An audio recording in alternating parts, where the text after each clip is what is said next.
Terima kasih untuk PAW yang sudah begitu dahsyat dalam persembahan pujiannya. Mungkin udah banyak yang kenal ya. Nama saya Setia Budi Raharja, tapi sering orang manggil saya itu Hani. Itu karena diambil dari nama lain. Kalau saya cerita nanti bisa setengah jam sendiri. Jadi nanti aja ada waktunya. Oke, saya mengucapkan terima kasih untuk diberikan kesempatan untuk bisa berdiri di tempat ini. Udah yang keempat kalinya. Sebetulnya saya takut. Ya. Takut sama siapa? Takut sama Tuhan, sama yang satu lagi takut sama istri. Kenapa? Pertama takut sama Tuhan, karena siapa saya ini Tuhan? Ya, saya kecil, saya pendek, saya enggak pintar. Saya istilahnya banyak kekurangan dibandingkan dengan Pak Febri, Pak Luki, Pak Mose dan lain sebagainya. Ya, tapi Tuhan berikan kekuatan bagi saya. Yang kedua takut sama istri, kenapa? Karena setiap saya bawa firman entah di doa fajar, istri itu sering bilang, "Pak, ingat apa yang sudah diomongkan waktu itu." Ya. "Pak, ingat nanti itu Papa berbicara, jangan berbuat seperti itu." Jadi seolah-olah istri saya ini polisi bagi saya, ya. Tapi memang Tuhan bilang istri itu pelindung, istri itu yang mendampingi kita, menolong kita. Dia yang selalu mengingatkan. Mungkin bagi kita, kata-kata itu menyakitkan kita. Tapi sebetulnya dia itu mengingatkan untuk kita bisa jadi lebih baik lagi, ya. Tepuk tangan buat istri semua, ya. Jadi hari ini adalah minggu terakhir, ya, di season of summer, ya. Dalam 3 bulan berbicara masalah power, ini minggu terakhir. Dan kita percaya, ya, apa yang sudah kita dapatkan masalah power, kekuatan, masalah sesuatu yang besar dari Tuhan itu sudah melekat di hati kita. Tapi saya akan ulang dari entah diisi dengan kekuatan, tujuan kekuatan, kemudian juga dampak atau impact dari kekuatan. Boleh dimulai PowerPoint-nya? Ya. Jadi di sini saya temakan can I? Dapatkah saya? Artinya mampukah saya ini, ya? Kadang kita merasa rendah di hadapan Tuhan. Tuhan, saya kayaknya enggak bisa, enggak dapat untuk saya bisa berdampak bagi orang lain, untuk saya bisa mendapatkan kekuatan. Tapi Tuhan berbicara di 2 Petrus 1 ayat 13, dikatakan karena kuasa ilahinya telah menganugerahkan kepada kita segala sesuatu yang berguna untuk hidup yang saleh. Segala sesuatu yang berguna, bukan yang tidak berguna. Jadi Tuhan itu berikan semuanya itu berguna bagi kita, ya. Oleh pengenalan kita akan Dia yang telah memanggil kita oleh kuasanya yang mulia dan ajaib. Jadi Tuhan itu memanggil kita, bukan memandang kita ini dari mana, kita ini kenapa kita bisa dipanggil, kenapa, itu bukan urusan kita, ya. Yang penting Tuhan itu sudah memanggil kita, ya. Ya, next slide. Jadi berbicara masalah power atau kuasa itu dikatakan bahwa kemampuan yang Tuhan berikan supaya kita bisa dan mampu melakukan kehendak-Nya dalam kehidupan kita. Artinya Tuhan itu berikan dan kita itu bisa dan mampu untuk melakukan. Jadi bukan asal memberikan, ya. Tuhan bukan asal berikan kekuatan, tapi kita enggak bisa menggunakan itu. Tapi Tuhan percaya, Tuhan berikan supaya kita bisa dan mampu melakukan kehendak-Nya. Kemudian orang yang memberi kuasa biasanya percaya yang diberi kuasa, dan orang yang diberi kuasa harus terpercaya dan layak, ya. Ini saya dapatkan waktu ada Komsel Mandarin hari Rabu, waktu itu Pak Mose enggak datang, Pak TJ yang sharingnya, ya. Saya dapatkan kalau biasanya orang memberikan surat kuasa, itu dia melihat orang yang diberikan kuasa itu apakah betul-betul bisa dipercaya dan mampu dan layak. Ya, jadi Tuhan pun memberikan kuasa kepada kita karena apa? Karena kita mampu, karena kita layak dan kita dapat dipercaya. Makanya Tuhan memberikan kuasa itu. Tapi ada syaratnya juga. Yang pertama yaitu kita adalah orang-orang yang terpilih, ya. Bisa dibuka di Yohanes 15 ayat 16. Yohanes 15 ayat 16 dikatakan, bukan kamu yang memilih aku, tetapi akulah yang memilih kamu. Dan aku telah menetapkan kamu supaya kamu pergi dan menghasilkan buah, dan buahmu itu tetap, supaya apa yang kamu minta kepada Bapa dalam namaku diberikannya kepadamu. Jadi bukan kita yang memilih, Tuhan beri aku kekuatan, enggak. Tapi Tuhan yang memilih kita. Tuhan yang memberikan kekuatan bagi kita, Tuhan yang memberikan kuasa bagi kita, dan Tuhan yang menetapkan kita untuk kita bisa menghasilkan buah.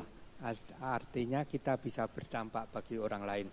Juga di Galatia 1 ayat 15 dikatakan, waktu Ia yang telah memilih aku sejak kandungan ibuku dan memanggil aku oleh kasih karunia-Nya. Jadi dalam kandungan ibu pun kita sudah dipilih oleh Tuhan. Kita sudah mendapat kepercayaan oleh Tuhan.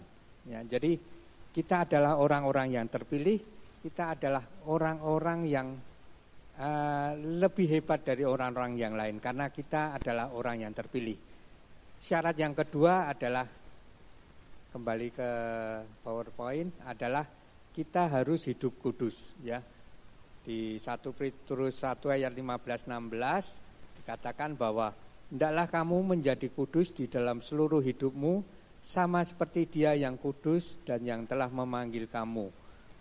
Ayat 16, sebab ada tertulis, kuduslah kamu sebab aku kudus. Jadi kita harus kudus karena Tuhan kudus. Artinya kita harus bisa mensejajarkan dengan, bukan sama dengan Tuhan, enggak, tapi kita harus bisa untuk lebih lagi mendekati sebagai karakter anak Kristus. Supaya apa? Supaya kita sama-sama dengan kudus dengan Tuhan, sehingga kita bisa layak untuk mendapatkan power itu. Yang ketiga, berkenan. Ya, dikatakan di Lukas 12 ayat 32, janganlah takut hai kamu kawanan kecil, karena Bapamu telah berkenan memberikan kamu kerajaan itu. Jadi Tuhan itu berkenan bagi kita, Tuhan itu akan memberikan kerajaannya bagi kita, untuk kita bisa tinggal di sana. Jadi untuk syarat untuk kita bisa mendapatkan kekuatan itu adalah terpilih, kudus dan berkenan. Ya, jadi kita ini harus hidup berkenan di hadapan Tuhan. Berkenan ini saya sungguh terkesan dengan kata berkenan ini. Tapi sebentar, bisa Kaira anak saya ambilkan minum?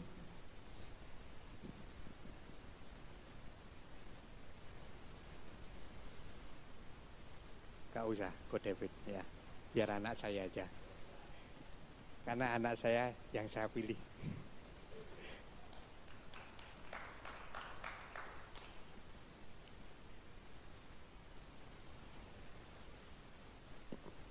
Ya, jadi kata berkenan ini saya sungguh terkesan, ya. Terima kasih, ya. Ini air minum yang dibawakan oleh anak saya. Sebetulnya di depan saya udah ada, ya, udah ada air minum. Begitu juga dengan Bapa di surga, ya. Tuhan kadang menyuruh kita untuk melakukan sesuatu, padahal Tuhan Maha Bisa, ya. Tuhan Maha Tahu, Tuhan bisa melakukan sendiri. Tapi kenapa menyuruh kita, ya? Karena Tuhan ingin melihat anaknya itu berkenan enggak di hadapannya. Anaknya itu menurut enggak saat disuruh. Ya, kalau saya enggak nyuruh anak saya pun saya bisa tinggal ambil, tinggal buka, tinggal minum. Tapi kenapa saya menyuruh anak saya? Saya ingin melihat apakah anak saya mau untuk disuruh ya. Slide selanjutnya. Jadi menurut Kamus Besar Bahasa Indonesia, arti berkenan itu adalah merasa senang, suka, sudi, dan setuju. Tapi arti dalam Kamus Rohani lebih dahsyat lagi. Artinya bergembira, berkompromi, bersetuju, menarik hati, menyanggupi, menyetujui, rela, sanggup, senang, setuju, sudi, dan suka.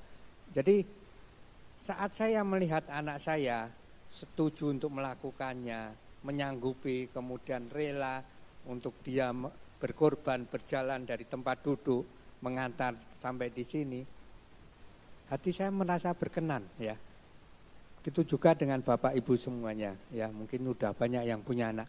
Saat anaknya disuruh untuk sapu halaman atau anaknya disuruh untuk bersih-bersih, kalau anaknya bilang oke mah, oke pak, kemudian dilakukannya, pasti hatinya akan senang ya. Berbeda kalau anaknya disuruh tapi sebentarlah, ntar mau chat dulu atau aduh males gitu. Hati kita jadi enggak suka kan? Hati kita jadi enggak berkenan. Begitu juga dengan Bapa kita di surga. Kalau Bapak menyuruh kita, kalau kita melakukannya, pasti Bapak akan berkenan ya. Kemudian juga siapa sih orang yang berkenan kepada Tuhan? Yang pertama dikatakan di 1 Timotius 2 ayat 3, itulah yang baik dan yang berkenan kepada Allah juru selamat kita.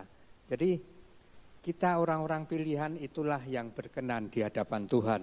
Yang kedua di Mazmur 37 ayat 23, Tuhan menetapkan langkah-langkah orang yang hidupnya berkenan kepadanya. Jadi saat kita menjadi anak-anak yang berkenan, Tuhan pun sudah tentukan langkah-langkah kita untuk kita bisa mencapai kesuksesan itu. Kemudian juga di Kisah Para Rasul 10 ayat 35 dikatakan, setiap orang dari bangsa manapun yang takut akan Dia dan yang mengamalkan kebenaran berkenan kepadanya. Kapan kita bisa mengamalkan kebenaran? Kapan kita bisa menjalankan kebenaran? Kapan kita bisa melakukan apa yang disuruh Tuhan? Maka kita akan menjadi orang yang berkenan.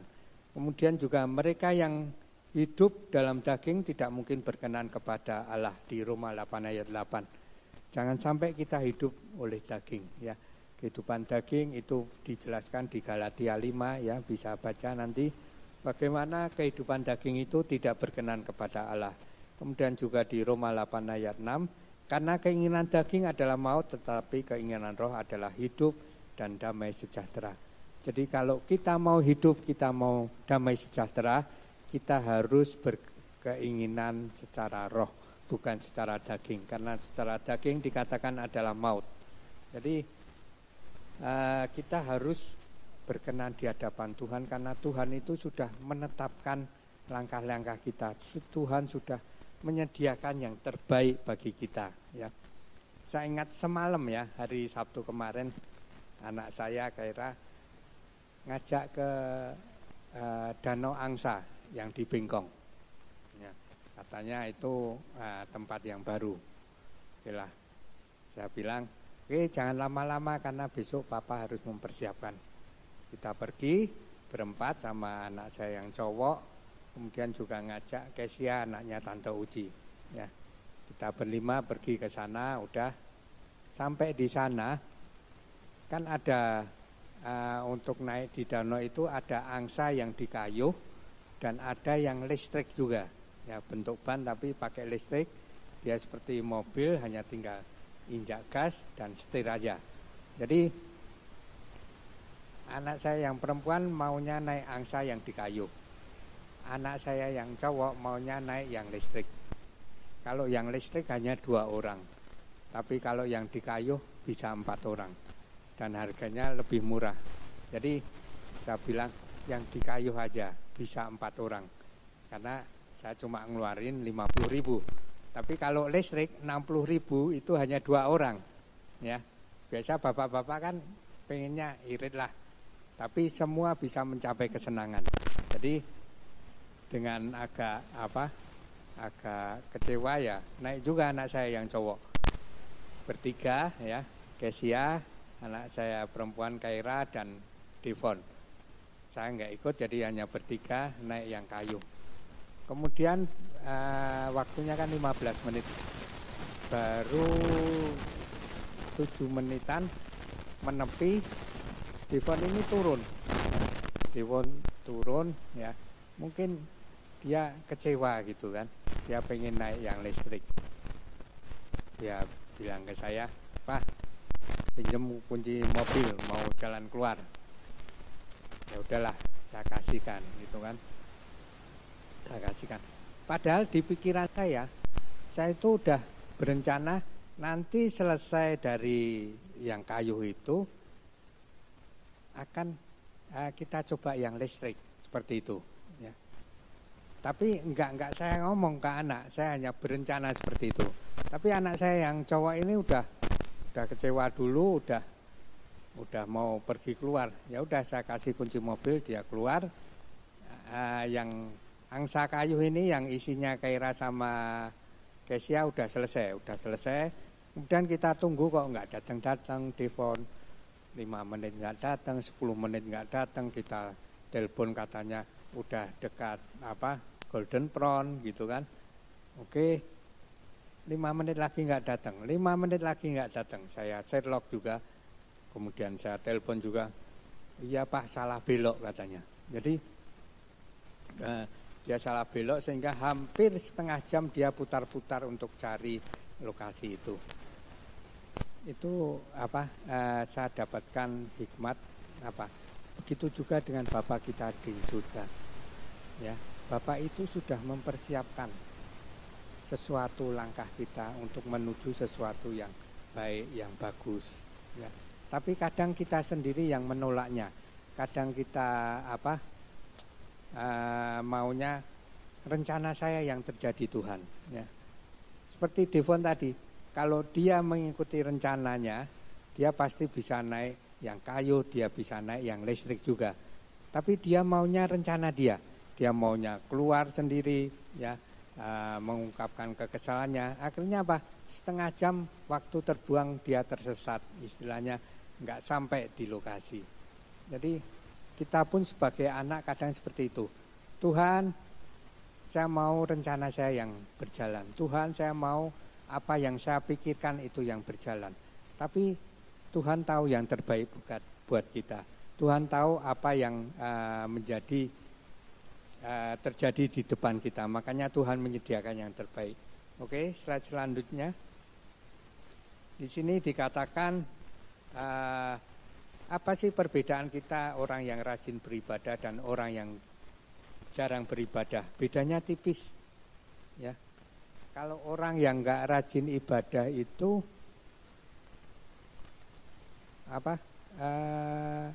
enggak pengenalannya akan Tuhan itu enggak dalam. Tapi orang yang rajin ibadah, pengenalan akan Tuhan itu dalam karena setiap saat mendengarkan firman Tuhan, tapi tidak dilakukan, ya. Makanya bedanya tipis.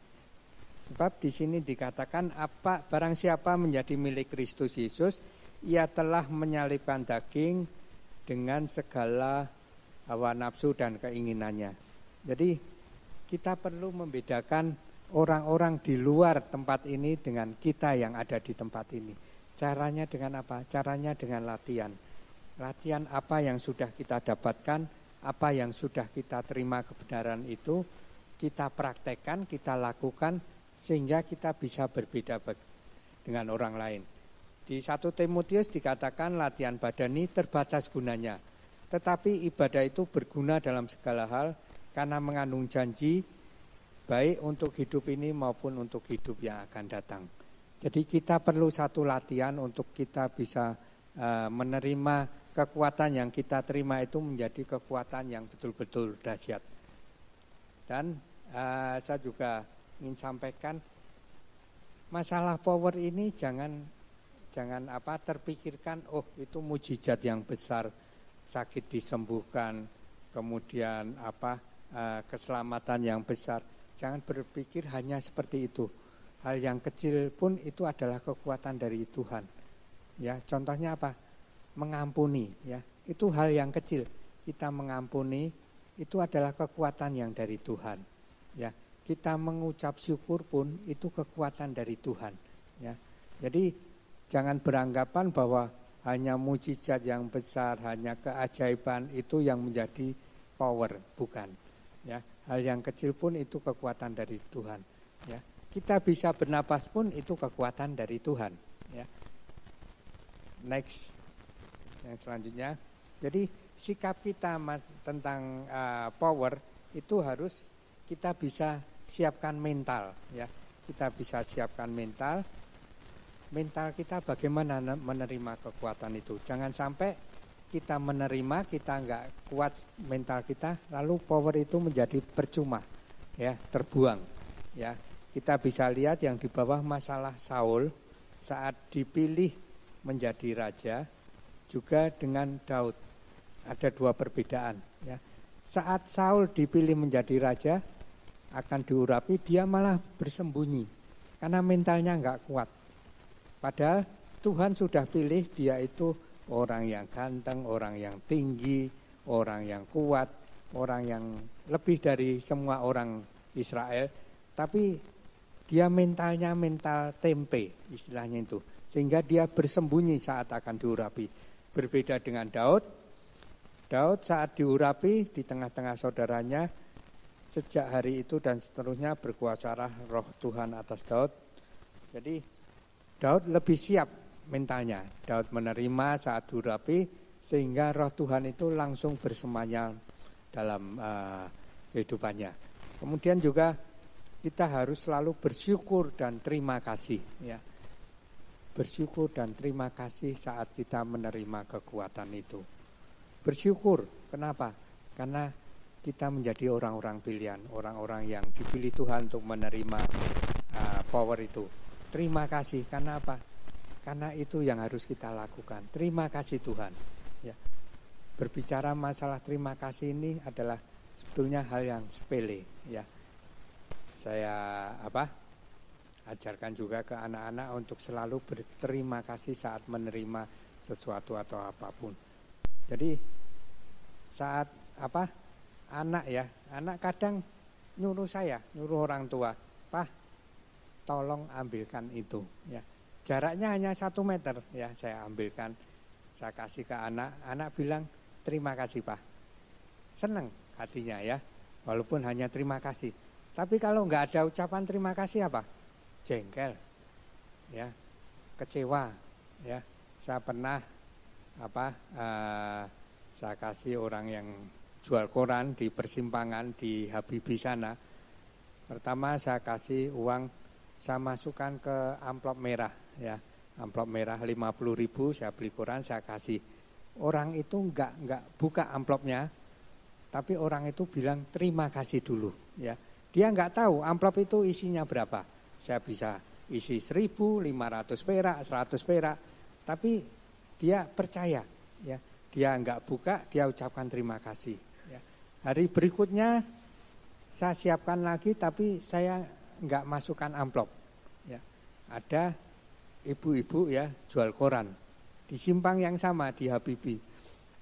Saya kasih, ya, saya beli koran, saya kasih 50.000, ya. Saya bilang ambil aja kembaliannya. Dia langsung pergi, enggak mengucapkan terima kasih. Bahkan wajahnya senyum pun enggak. Jadi saya pun ada perasaan oh ini orang ini udah istilahnya udah dikasih, tapi enggak mengucapkan terima kasih, jadi enggak suka gitu loh. Begitu juga dengan Tuhan. Ya. Kapan kita mengucapkan terima kasih sama Tuhan? Kapan terakhir kita mengucapkan terima kasih? Ya. Seharusnya hari ini pun, saat ini pun, detik ini pun kita mengucapkan terima kasih sama Tuhan. Terima kasih Tuhan, saya sudah diberikan kehidupan. Terima kasih Tuhan, saya sudah diantar sampai di tempat ibadah. Jadi kita harus bisa menjadi orang yang betul-betul berterima kasih. Kemudian juga sikap kita harus lebih bertanggung jawab dan tidak menyalahgunakan apa yang sudah kita terima. Coba di Roma 11 ayat 36 bisa dibukakan.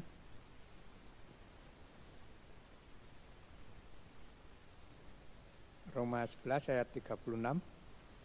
Sebab segala sesuatu adalah dari Dia dan oleh Dia dan kepada Dia. Bagi Dialah kemuliaan sampai selama-lamanya. Jadi segala sesuatu itu dari Dia. Kita ini enggak punya apa-apa, ya. Kita ini datang tangan kosong, pulang pun dengan tangan kosong juga. Jadi segala sesuatu itu dari Dia. Makanya kita harus bertanggung jawab apa yang sudah kita pegang saat ini. Jangan sampai apa yang sudah dipercayakan Tuhan kita buang secara sia-sia. Kemudian kembali ke slide yang tadi. Yang terakhir adalah berani menerima kuasa Tuhan. Artinya apa? Kita berani terima kekuatan yang dari Tuhan untuk kita bisa salurkan kepada orang-orang di sekitar kita. Untuk kita berani bertindak, untuk kita berani maju ke depan. Ya, slide berikutnya. Jadi kita beranjak ke tujuan dari kekuatan itu, ya. Ingat apa yang pernah disampaikan oleh Pak Febri. Tujuan dari kekuatan itu kalau Pak Febri berikan ada 4M, ya. 4M itu mengalahkan keduniawian, mengusir setan, menyatakan kemuliaan Allah dan memberitakan kerajaannya. Kalau dari saya ini sama aja sebetulnya. Kuat mengangkat beban, ya. Karena apa? Karena pencobaan yang kita alami itu pencobaan yang biasa. Cuma kadang kita menganggap pencobaan kita itu begitu berat. Tapi Tuhan tahu itu hanya pencobaan biasa, tidak melebihi kekuatan ya, manusia. Sebab Allah setia dan karena itu Ia tidak akan membiarkan kamu dicobai melampaui kekuatanmu. Pada waktu dicobai Ia akan memberikan kepadamu jalan keluar sehingga kamu dapat menanggungnya. Jadi jangan sampai kita itu justru jatuh di dalam pencobaan. Jangan sampai kita bilang, Tuhan ini pencobaan kok begitu berat, saya enggak kuat menanggungnya. Tapi Tuhan sudah bilang bahwa pencobaan itu biasa aja, enggak berat, enggak melebihi kemampuanmu.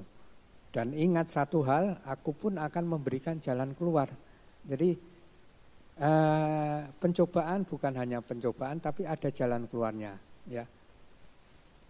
Bulan kemarin saya dapat pencobaan yang mungkin bagi saya itu berat, ya. Saya dapat WA, ya, mungkin bisa ditampilkan, ya. Ini WA mungkin bisa berdampak positif bagi kita, ya. Saya dapat WA di tanggal 2 Mei, ya, tanggal 2 Mei. Ada WA-nya ditampilkan. Ngaku dari JNT, ya, mungkin ada yang sudah pernah juga. Ya, dari JNT dikatakan, selamat siang Kak, ini kami dari kurir JNT. Kak, ada paket buat Kak, silahkan Kak cek foto paket yang Kak diinstal, dibuka, diizinkan Kakak agar muncul gambar paketnya. Kak, terima kasih. Jadi saya ini orang lulusan dari komputer juga, tapi kok bodoh gitu ya. Saya udah dengar ya masalah APK ini, undangan ya, awal waktu itu di daerah timur sana soal undangan. Tapi saya memang pesan paket di Shopee, ya.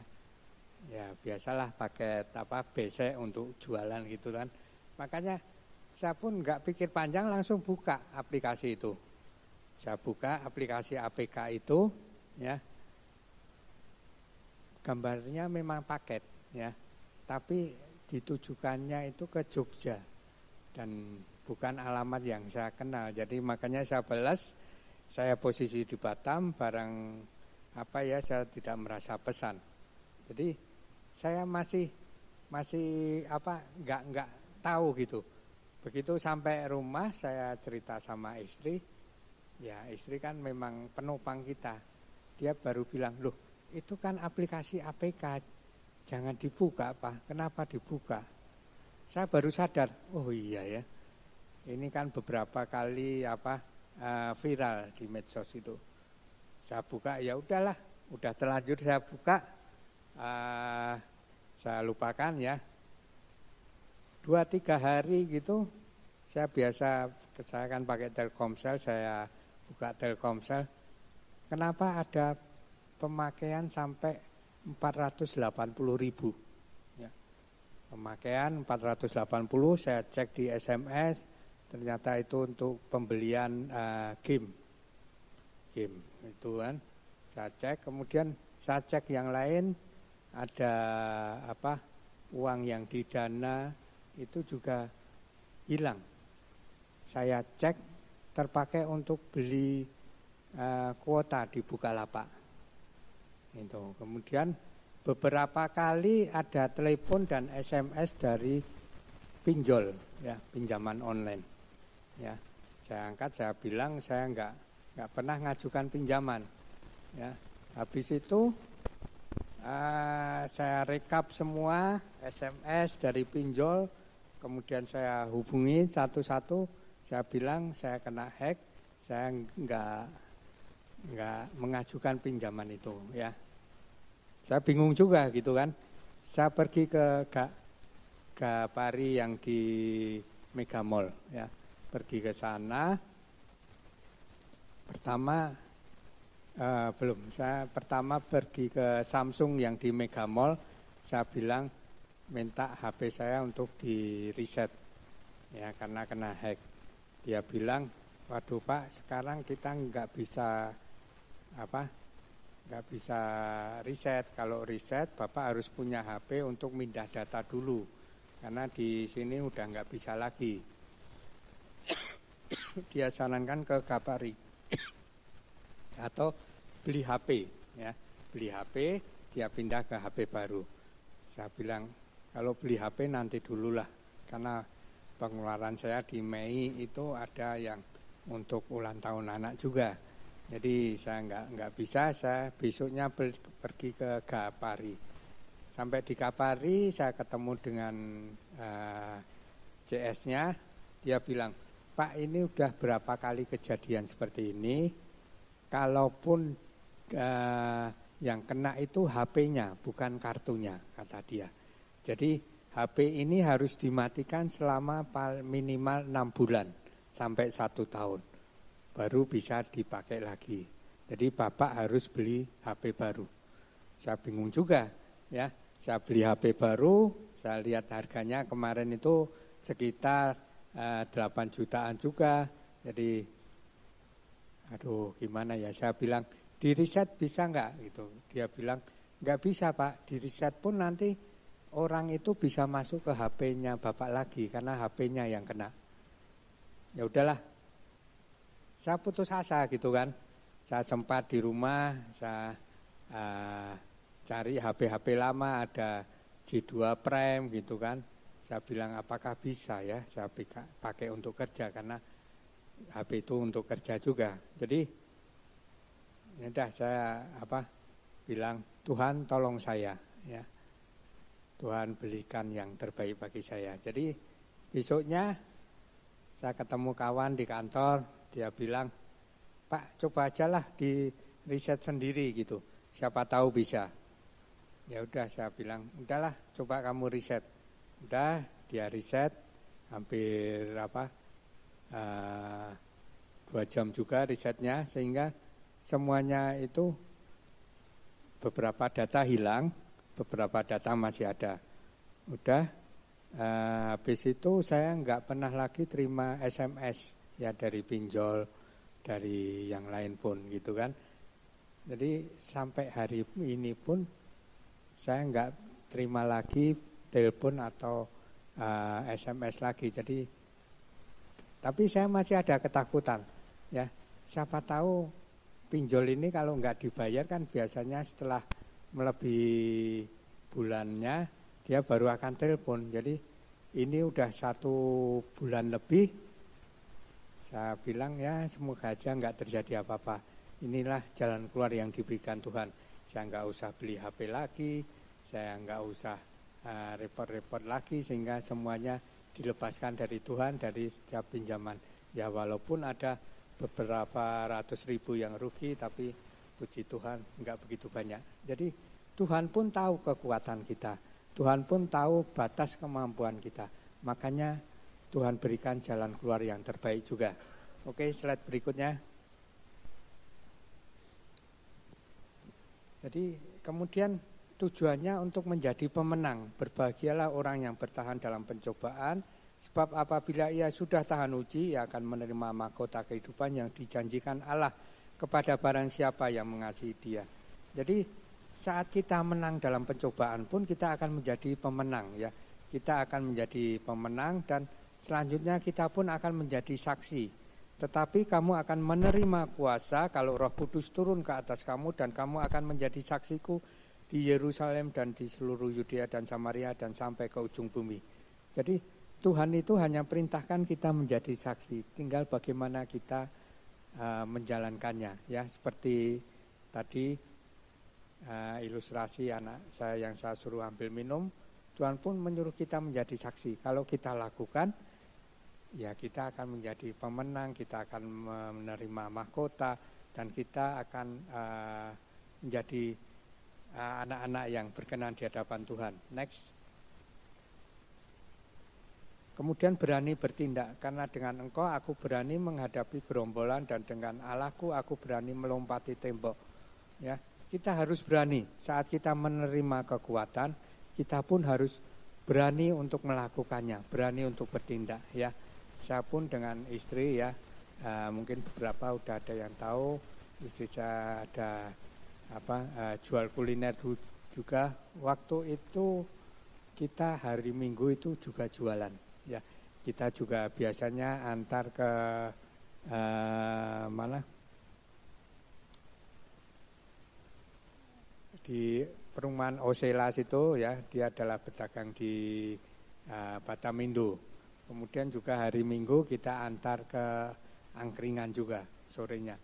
Jadi saya bilang ke istri, udahlah Minggu daripada kita capek, daripada kita nanti ke gerejanya juga terlambat, gak usahlah kita terima, kita harus berani, pasti Tuhan akan mencukupkan. Jadi sejak saat itu Minggu kita nggak terima order lagi, kita sore pun kita nggak buat untuk angkringan, karena kalau buat juga waktunya jadi capek karena ibadah pagi dan sore. Kita ambil tindakan itu, kita berani. Ternyata sampai saat ini pun kita masih dicukupkan oleh Tuhan. Jadi Tuhan itu pasti memberikan yang terbaik bagi kita. Oke, next. Nah, ini sekarang kita masuk ke pengaruh atau dampak ya. Pengaruh atau dampak berbicara itu ada positif dan negatif. Arti pengaruh adalah daya yang ada atau timbul dari sesuatu atau orang atau benda yang ikut membentuk watak kepercayaan atau perbuatan seseorang.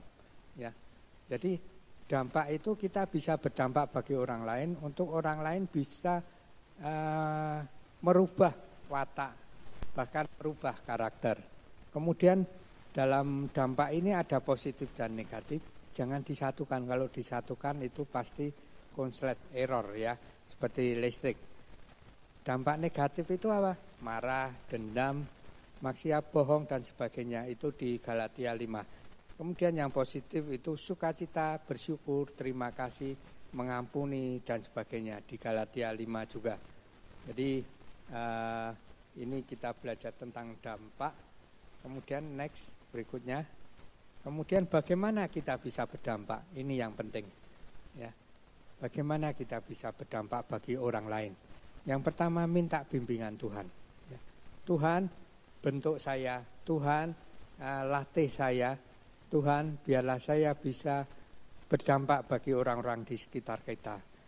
Dikatakan di Ulangan 8 ayat 5, maka haruslah engkau insaf bahwa Tuhan Allahmu mengajari engkau seperti seseorang mengajari anaknya. Jadi kita pun yang di sini banyak orang tua, kita harus bisa mengajar anak-anak kita untuk kebaikan. Begitu juga Tuhan mengajarkan kita ya, kita sebagai anak-anaknya pun Tuhan mengajarkan kita. Bahkan Tuhan kadang menghajar kita. Coba dibuka di Ibrani 12 ayat 6 sampai 11. Kadang kita terhadap anak-anak kita pun kita bersikap keras. Tapi keras kita itu untuk mendidik dia, untuk membentuk dia.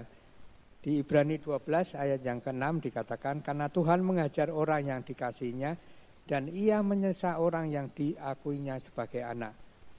Ayat 7, jika kamu harus menanggung ganjaran, Allah memperlakukan kamu seperti anak. Di manakah terdapat anak yang tidak diajar oleh anaknya, oleh ayahnya? Tetapi jikalau kamu bebas dari ganjaran yang harus diderita setiap orang, maka kamu bukanlah anak tetapi anak-anak gampangan. Selanjutnya dari ayah kita yang sebenarnya kita beroleh ganjaran dan mereka kita hormati. Kalau demikian bukankah kita harus lebih taat kepada Bapa segala roh supaya kita boleh hidup? Sebab mereka mendidik kita dalam waktu yang pendek sesuai dengan apa yang mereka anggap baik. Tetapi dia menghajar kita untuk kebaikan kita supaya kita beroleh bagian dalam kekudusannya. Memang tiap-tiap ganjaran pada waktu ia diberikan tidak mendatangkan sukacita tetapi dukacita. Tetapi kemudian ia menghasilkan buah kebenaran yang memberikan damai kepada mereka yang dilatih olehnya. Jadi kita pun mendapat hajaran dari Allah ya, seperti pencobaan, masalah ya, itu pun Tuhan berikan jalan keluarnya juga. Jadi kita harus minta bimbingan dari Tuhan. Kembali ke PowerPoint, kemudian yang kedua bagaimana kita bisa berdampak, yaitu kita bisa menjadi contoh ya. Dikatakan di 2 Timotius 1 ayat 13, peganglah segala sesuatu yang telah kamu dengar daripadaku sebagai contoh ajaran yang sehat dan lakukanlah itu dalam iman dan kasih dalam Kristus Yesus. Artinya kita bisa menjadi contoh panutan bagi orang-orang di sekitar kita. Kalau kita sebagai orang tua, kita bisa menjadi contoh bagi anak-anak kita. Ya kan? Itu juga kita bisa menjadi contoh bagi orang-orang di sekitar kita. Ya. Saya banyak ambil contoh dari orang-orang di sekitar kita, tapi saya ambil contoh itu yang kebaikan. Ya. Misalkan Pak Trisno, ya, dia suka memberi, ya, dia suka tiap bulan dia berikan pada orang, entah beras, entah apa gitu. Jadi kita pun mencontoh perbuatan dia. Ya kita contohlah. Bukan harus sama beras atau gula kita atau sembako, enggak. Kita contohlah dengan buah mangga yang kita punya. Jadi di depan rumah saya itu ada buah mangga. Buah mangga itu beberapa kali orang tawar untuk dia bisa panen, untuk dia jual lagi, tapi kita enggak. Kita panen itu untuk orang-orang di sekitar kita, untuk kita kasihkan secara free gitu kan, nggak usah bayar. Tapi panen yang bulan kemarin itu banyak dimakan kalong, ya tahu ya kalong ya, kelelawar gitu. Jadi tiap hari itu pasti ada yang jatuh, yang udah tinggal setengah, yang berlubang dan sebagainya. Panen yang ini itu ya kita cuma minta sama Tuhan, Tuhan tolong jauhkan kalong dari buah tumbuhan ini, ya karena saya ingin berikan ke hamba-hamba Tuhan, ke Pak Luki, ke yang lain juga gitu kan. Begitu ya mungkin kalongnya takut begitu saya sebut nama Pak Luki gitu kan. Sampai saat ini ya panen buah ini udah berapa kali kita ambil itu nggak pernah dimakan kalong ya. Jadi yang ada itu tadi udah Pak. Jadi mungkin Tuhan dengarkan ya. Yang jatuh hanya yang udah terlalu matang tapi kita nggak tahu itu jatuh. Tapi nggak dimakan kalong. Jadi puji Tuhan bulan ini, season ini dibebaskan dari kalong. Kalau ada yang berminat, yang mau itu buah mangga apel yang jumbo, bisa hubungi istri saya. Nggak usah beli, tapi cukup dibalas dengan doa. Selanjutnya setelah sebagai contoh, lakukan atau pikirkan sesuatu. Jadi di sini lakukan atau berbuat sesuatu yang baik. dan pikirkan sesuatu yang baik agar kita pun bisa dilihat oleh orang bahwa kita ini bisa berbuat dengan baik. Ada satu quote yang saya dapatkan di WA. Coba next. Waktu udah habis ya, nggak apa-apa. 5 menit lagi. Di sini dikatakan perhatikan pikiranmu karena pemikiran akan berkembang menjadi kata-kata. Betul ya? Apa yang kita pikirkan sering kita ucapkan. Kemudian perhatikan kata-katamu karena kata-kata akan berkembang menjadi perilaku. Ya, apa yang kita katakan sering kita lakukan. Kemudian perhatikan perilakumu karena perilaku akan berkembang menjadi kebiasaan. Ya. Tinggal perilaku kita baik atau buruk. Dan perhatikan kebiasaanmu karena kebiasaan akan berkembang menjadi karakter. Karakter itu yang perbuatan yang kita lakukan sehari-hari. Kemudian perhatikan karaktermu karena karakter dapat menentukan nasibmu. Bagaimana karakter kita itu awalnya dari pikiran kita. Makanya Tuhan bilang pikirkanlah semua yang baik, semua yang bermanfaat, semua yang kudus, dan semuanya itu pikirkanlah, maka apa yang kamu pikirkan itu yang akan membentuk karaktermu. Next. Jadi cara agar hidup berdampak kita harus hidup dalam pimpinan Roh Kudus ya, seperti yang diterangkan tadi. Jadi kita harus dalam pimpinan Roh Kudus, bukan dalam pimpinan daging. Kemudian juga yang kedua melalui perkataan atau pengajaran ya. Perkataan kita, pengajaran kita kepada anak-anakmu itu yang akan membentuk anak-anak kita. Kemudian perilaku dan tingkah laku kita. Jadi artinya buah pun jatuh tidak jauh dari pohonnya. Artinya apa yang kita lakukan itu yang akan jadi panutan bagi orang lain. Kemudian yang keempat juga kejadian kehidupan. Ini saya juga sempat heran juga. Kejadian yang bisa menjadi dampak itu bukan hanya kejadian yang baik. Kejadian yang buruk pun bisa menjadi dampak bagi orang-orang di sekitar kita. Contohnya, ya, dulu doa fajar itu yang host itu Pak Febri. Ya. Begitu kejadian dia jatuh dari motor, itu kan kejadian yang buruk. Dia suruh saya jadi host, ya, doa fajar. Ya. Udah jadi host, dia sembuh, dia nggak mau lagi jadi host. Jadi memang dampaknya bagi saya jadi host gitu kan. Tapi kok ya kebangetan gitu loh. Dia udah sembuh, udah saat ini udah setahun lebih, nggak lagi mau jadi host. Jadi ya saya terima itu menjadi dampak bagi kehidupan saya. Karena saya percaya itu yang terbaik bagi kita ya. Jadi sesuatu yang buruk pun bisa menjadi dampak bagi orang lain. Atau kalau saat kita sakit, kita pun bisa menjadi dampak. Kita sakit karena kita nggak menjaga kesehatan, kita nggak pernah olahraga. Itu bisa jadi dampak orang lain. Oh, si A ini ternyata gini. Jadi saya harus bisa berubah berdampak kebalikannya. Jadi itu cara agar berdampak. Yang berikutnya, ya kemudian kendala. Kendala apa sih yang kita dapati saat kita harus berdampak bagi orang lain? Itu yang pertama ketakutan. Ya, di slide selanjutnya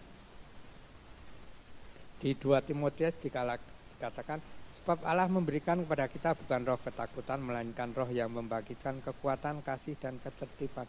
Jadi ketakutan itu bukan dari Allah. Ya, Allah berikan itu justru roh yang membangkitkan kekuatan. Kekuatan yang ada dalam diri kita akan Tuhan bangkitkan. Juga di Yesaya 41 ayat 10 dikatakan, janganlah takut sebab aku menyertai engkau, janganlah bimbang sebab aku ini Allahmu, aku akan meneguhkan bahkan akan menolong engkau. Aku akan memegang engkau dengan tangan kananku yang membawa kemenangan. Jadi jangan pernah takut apa yang ada di hadapan kita. Tuhan hanya ingin kita menjadi saksi, Tuhan hanya ingin kita menjadi dampak yang positif bagi orang-orang di sekitar kita. Kemudian kendala berikutnya adalah kadang kita cuek atau mementingkan diri sendiri. Di Yakobus 3 ayat 16 dikatakan, sebab di mana ada iri hati dan mementingkan diri sendiri, di situ ada kekacauan dan segala macam perbuatan jahat. Jangan pernah kita merasa hanya mementingkan diri kita sendiri. Biarlah Tuhan, ini kan hidup saya, ini kan urusan saya. Biarlah orang lain itu mau lihat, mau enggak, terserah. Tapi kita harus tahu bahwa kita pun hidup dalam sosial kita, sehingga kita pun harus bisa menjadi contoh bukan buat orang lain. Next. Next saja biar cepat. Ya, jadi sebagai penutup dikatakan bahwa kehidupan orang percaya adalah kehidupan yang mempengaruhi orang lain. Ya, bahkan dunia, ya. Hal ini jelas sekali dari Tuhan Yesus yang katakan di Matius 13, Matius 5 ayat 13 sampai 16 mengenai garam dan terang dunia, ya. Garam dan terang dunia. Kita bisa menjadi garam, ya, saat garam itu dipakai untuk masakannya. Masakan menjadi enak, menjadi orang-orang menjadi suka akan masakan itu. Berarti kita bisa menjadi dampak seperti garam untuk membuat orang itu tersenyum, membuat orang itu selalu bersuka cita. Kemudian sebagai terang, ya. Terang itu lawan dari gelap, ya. Kalau ada terang di dalam gelap, yang terlihat adalah terangnya. Kalau ada gelap di dalam terang, gelapnya tidak terlihat. Jadi kita harus menjadi terang bagi orang-orang di sekitarnya. Dan dikatakan bahwa di ayat Efesus 5 ayat 8 sampai 9 dikatakan, memang dahulu kamu adalah kegelapan, tetapi sekarang kamu adalah terang di dalam Tuhan. Sebab itu hiduplah sebagai anak-anak terang, karena terang hanya berbuahkan kebaikan dan keadilan dan kebenaran. Jadi biarlah melalui firman Tuhan hari ini kita bisa menjadi dampak dan berbuah kebaikan, keadilan dan kebenaran. Kita minta tim PAW bisa naik. Jadi saya tutup, ya, dengan seperti biasa dengan pantun, ya. Pergi ke pasar membeli kapak. Kapak dibungkus dengan kain. Mari kita hidup yang berdampak pada keluarga dan orang lain. Tuhan memberkati.